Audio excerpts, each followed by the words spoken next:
Bueno, pues van a levantar. Fijaros aquí arriba, que hay sitio.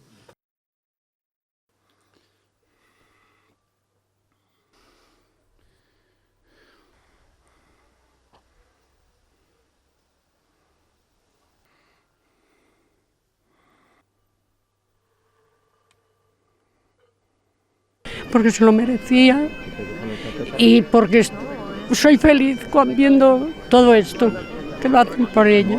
Merecía esto y todo lo que le hagan, y muy orgulloso.